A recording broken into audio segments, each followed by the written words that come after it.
welcome to my YouTube channel.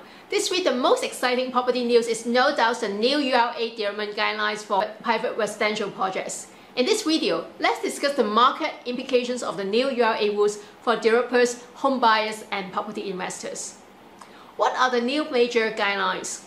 Firstly, they lower the maximum number of units for condo projects outside the central area. Building gross floor area will be divided by 85 square meter instead of 70 square meter. For condos in 9 areas, the minimum average unit size must be 100 square meter or 1,075 square feet. With the limit of 85 square meter and 100 square meter, the maximum number of units in a project will be reduced by 18% or 30% respectively. Secondly, the bonus gross floor area cap for private outdoor spaces such as balconies, PES, and private roof terraces will be reduced from 10% to 7%. The size and width of balconies are now capped at 15% of net internal area, with each balcony to have a minimum width of 1.5 meters. Developers also have to inform buyers the option to install approved screens in their balconies. The new guidelines are not meant to be additional property cooling measures. In fact, there were voices and campaigns from the public back in April to urge the government to do something to stop the trend of building shoebox units and to have at least 70 square meter or 750 square feet per unit. URA responds by encouraging developers to vary the sizes of the housing units that they propose in a development to cater to the diverse needs of the market. The new rules released this Wednesday is a follow-up to show that they have done something. Why is it another blow to the developers? We remember the field awarded GLS sites in May when the winning developers submitted record-breaking prices. Developers with new projects that haven't been submitted for planning approval are now under high pressure to speed up their project design to beat the January 16 deadline. For the collective sales sites, OKB Holdings bought Phoenix Heights for $33.1 million end of August. Carlton Park Towers and King Hill Mansion just got the green light from the court to proceed. They are now left with less than 3 months to watch for all the design work. After the July cooling measures, so far the developers had called off the previously concluded on-board deals at Take One View in Upper East Coast Road and Fairhaven in District 9. Let's hope there won't be any more abort collective sales. Cushman & Wakefield spokesperson agrees that the new rules is the final nail in the coffin for the on-board market in the outside potential area. But she said the new guidelines should not scare away all developers, but they are expected to submit cautious bids to future land tenders. With the profit margin developers already down to a single digit even before the new URA rules, I wonder what metric they can pay now to come up with any profit out of selling fewer and bigger sized units with today's land prices. Also, the price quotient per unit is now much higher. In every new project, developers face the problem of moving larger sized units off the shelves. Many remain unsold even after TOP. To avoid paying ABST for the unsold units, developers have no choice but to lower per square foot prices to make the units look affordable. While the government is launching 3 more residential sites at Kampong Java Road, Sims Drive and Middle Road in October or November. It will be interesting to see the market response from the developers. What home buyers should thank URA for? The new URA development guidelines is great news for private home buyers. First of all, it prevents the private residential market from turning into a shoebox market. I don't agree with readers who claim that developers are already building fewer smaller unit sizes. Did you see what kind of units are available in the new launch projects these days? Did you see their sold flats and layout plans? With higher land prices and ABSD, developers will continue building more tiny units in the development to maximize their profits and speed up their sales. Sooner or later, the condo market will become a sea of unlivable micro apartments just like the case in Hong Kong. Our young generation will have the excuse to stay single or have no babies due to limitation of living space. Above all, we Singaporeans are used to the pampering of spacious HDB flats with at least 90 square meter for 4-room flats and 110 square meter for 5-room flats. Now we have money to upgrade to condos. For our hard-earned savings, We deserve a bigger and better home. Don't tell us that after paying over 1 million, we have to squeeze our whole family into a pathetic 500 or 700 square feet cell and call it luxurious condo living.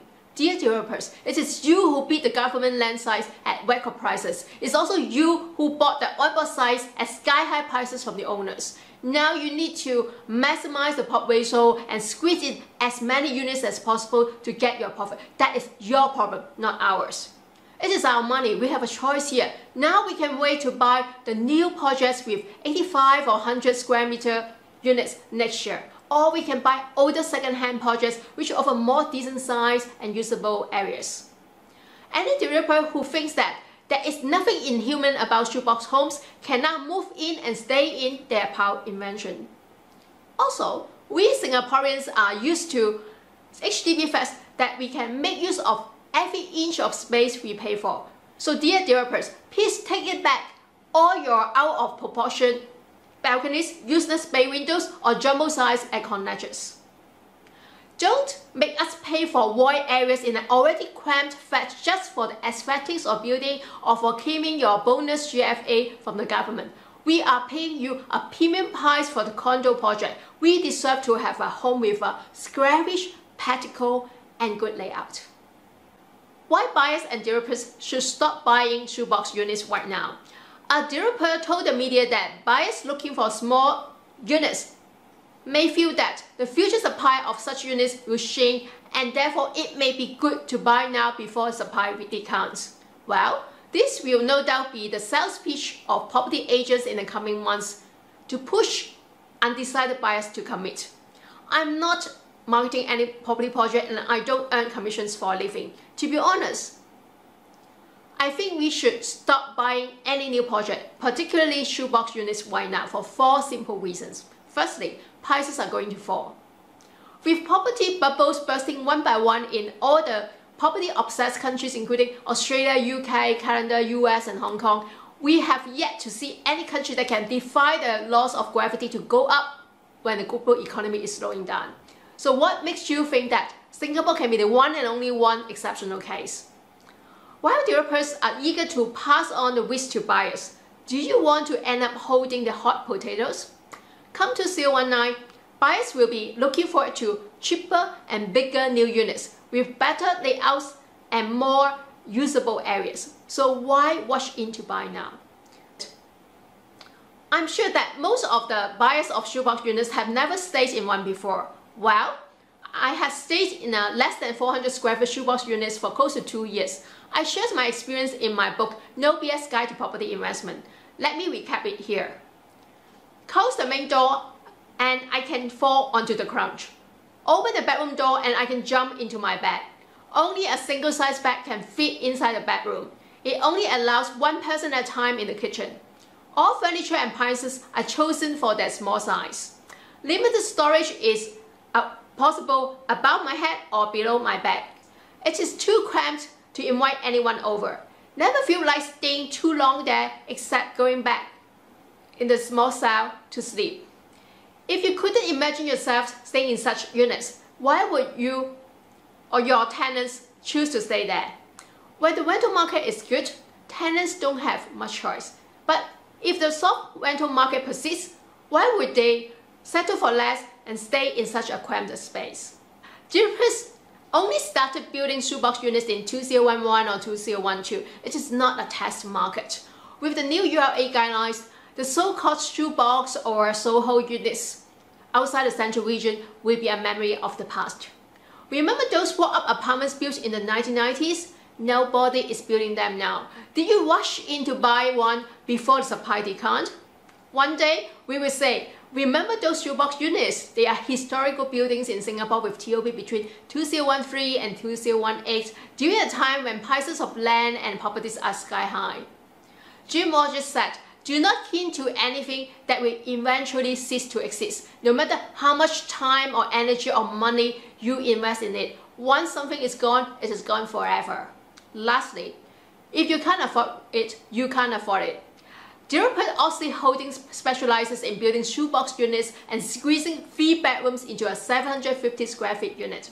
Their CEO said there is nothing inhuman about shoebox units. It is their way to give a young person an opportunity to buy an affordable first apartment. Tell me, if you can't afford a Ferrari or Porsche, do you go to buy a shoebox Ferrari or a Mickey Mouse Porsche, or would you rather drive a normal Toyota car? Anyway, if buyers can't afford an 85 square meter unit at the current price, it is either new units are overpriced or they can't afford private homes in the first place. It is better to go for spacious public flats or save more to buy later rather than cramming into a shoebox unit. Drop me a comment and let me know what you think. And don't forget to subscribe to my YouTube channel. Until next time, bye!